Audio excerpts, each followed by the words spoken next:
Hello church, my name is Pelumi and I'm from the youth church, and I've come here to discuss with you two topics that we've been talking about in the youth church. One topic is secular music. Should a Christian listen to secular music? Secular music is music that is pertaining to worldly things or is regarded as things that is not godly or not spiritual or not sacred or not religious. Some secular music are entertaining, some are motivational, some do have positive messages, and some do make you think about God. To determine whether or not we should listen to a particular type of music, there are three things that we should put into consideration. The first one is purpose of the music.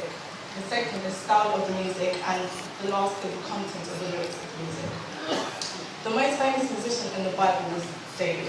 His main purpose of making music was to glorify God, to worship God.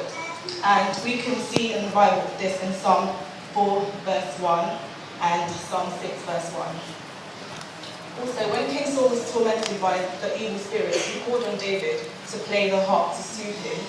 These can be seen in 1 Samuel 16 verses 14 to 23. The Israelites also used musical instruments to warn of danger. This can be seen in Nehemiah 4 verse 20, and they also used it to surprise their enemies. This can be seen in Judges 7 verses 16 to 22. The primary purpose of music is to worship God, but the Bible also allows us to use it for other purposes as well. The style of music. In the Bible does not condemn any type of music. Music is determined by our cultural background, our cultural differences, our individual preferences. So you can't say that rock is a bad type of music or rap is a bad style of music because the Bible doesn't condemn it. The content of the lyrics. This must be strictly considered. In Philippians 4:8, can we all open our Bibles to Philippians 4 verse 8? Philippians 4 verse 8. It says, "Finally, brothers and sisters, whatever is true, whatever is noble, whatever is right, whatever is pure, whatever is lovely, whatever is admirable, if anything is excellent or praiseworthy, think about such things." This Philippians 4:8 should guide us to what type of music we should listen to. It has to be true, noble, right, and pure. It has to be lovely and admirable. Most secular music of these days do not meet the standards of Philippians 4:8.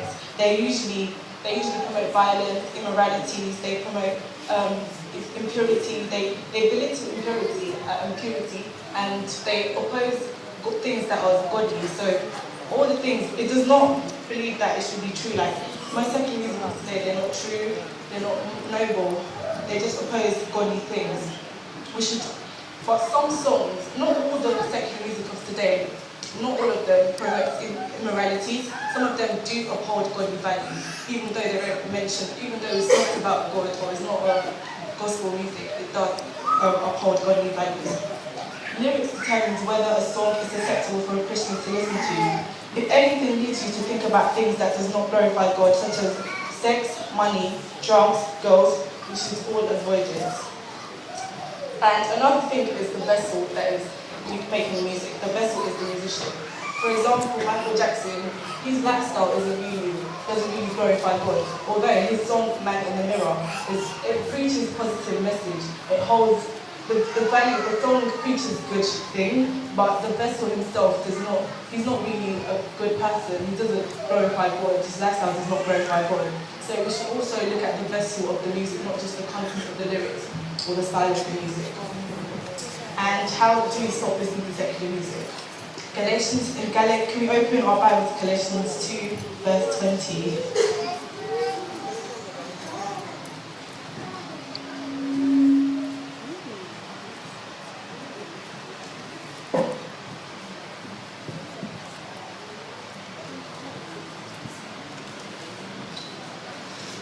And it says that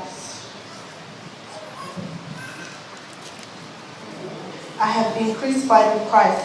It is no longer I who live, but Christ lives in me. And the life which I now live in the flesh, I live by faith in the Son of God, who loved me and gave himself to me. So it just tells us that Christ lives in us. So whenever we are tempted to listen to such songs that promote immoralities, we should ask ourselves, what will Jesus do?